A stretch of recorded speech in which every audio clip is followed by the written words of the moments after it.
welcome back to Glock build series. I don't know if this is the 3rd or the 16th video, whichever. Anyways, today we're going to be replacing the pins as well as probably the safety on this. To do that,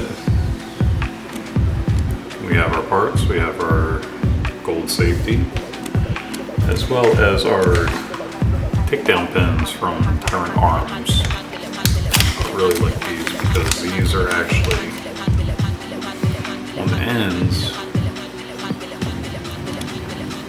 Let's see if I can put it in focus.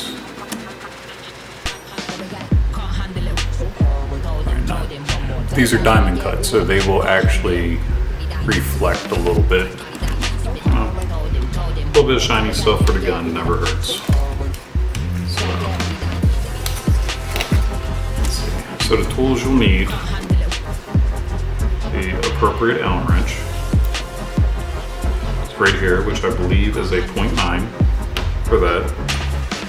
You will need a takedown pin tool, which, where did I put it?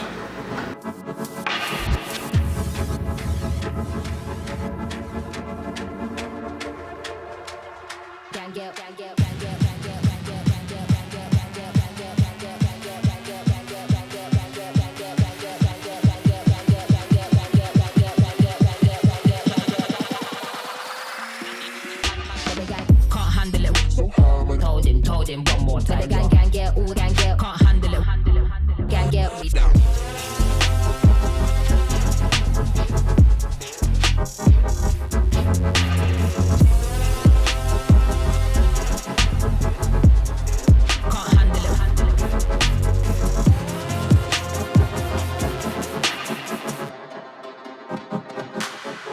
Can't handle it.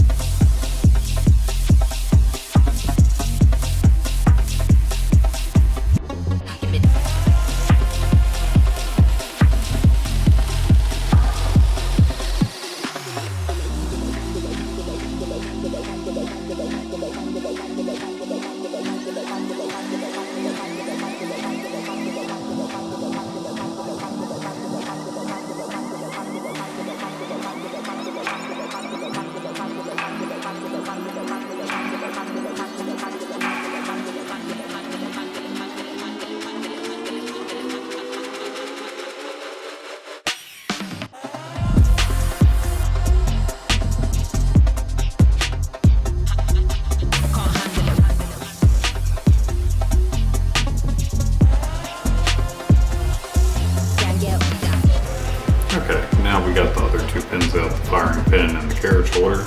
Let's go ahead and get the new ones in. Now, when you do pull that, where did it go? Where did it go? I have really got stuff to this. Anyways, I can't find it at this moment exactly, and it's not a big deal. Oh, there it is. Okay, so when you do go to pull that pin out of the trigger, when you pull the trigger pin out, you may lose your slide stop because this is captured by the trigger pin.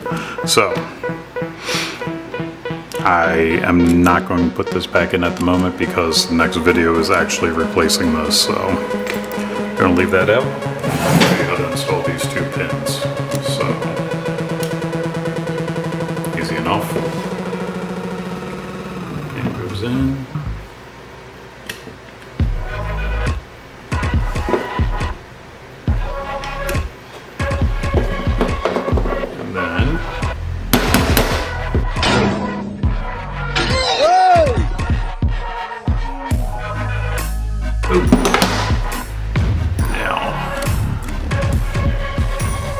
Now you can see that diamond cut on them, but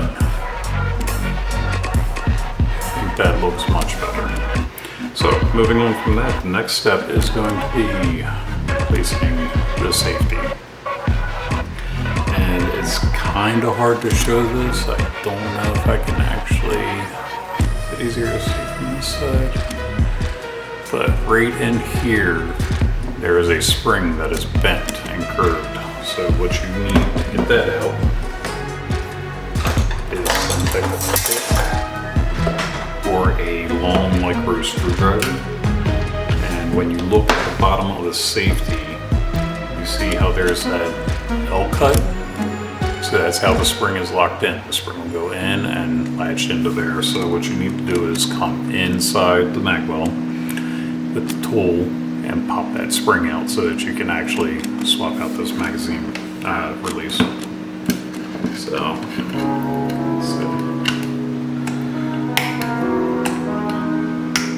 and that's just how easy it is. That was easy. And then all you do is give her a push. And come on the other side, make it happen. It's just that simple. Now I did forget to take off the end on this one, so my bad.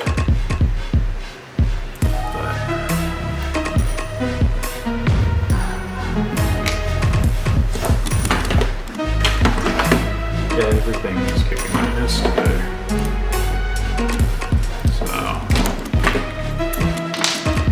since that one was fighting me, the actual size is 1/16 standard for some reason.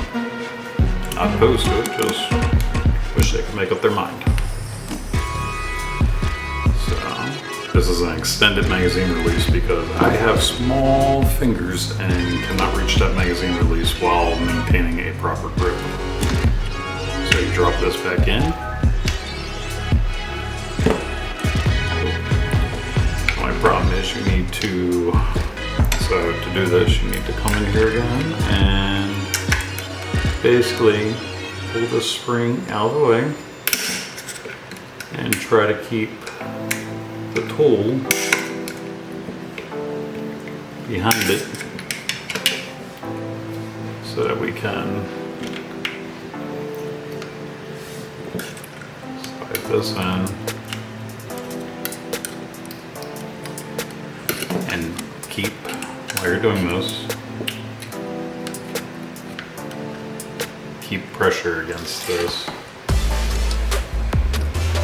What you'll want to do is basically slide it in.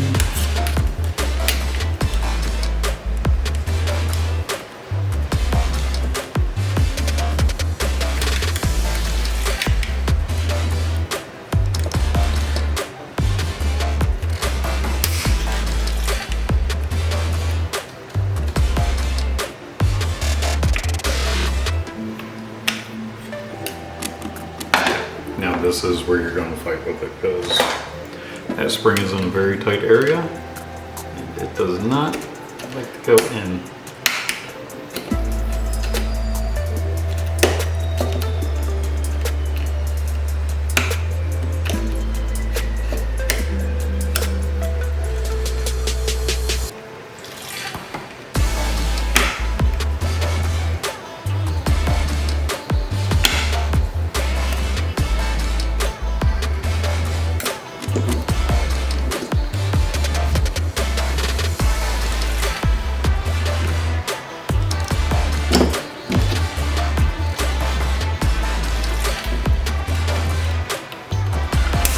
There we go.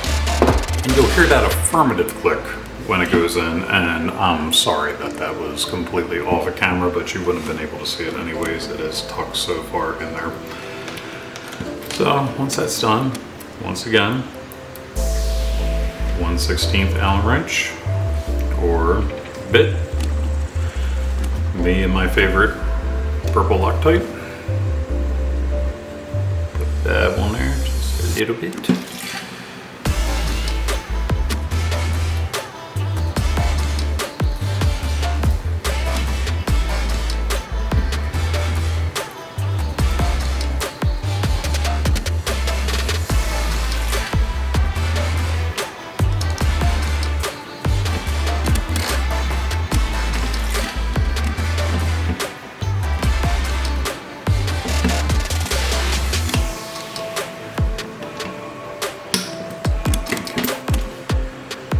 That's on.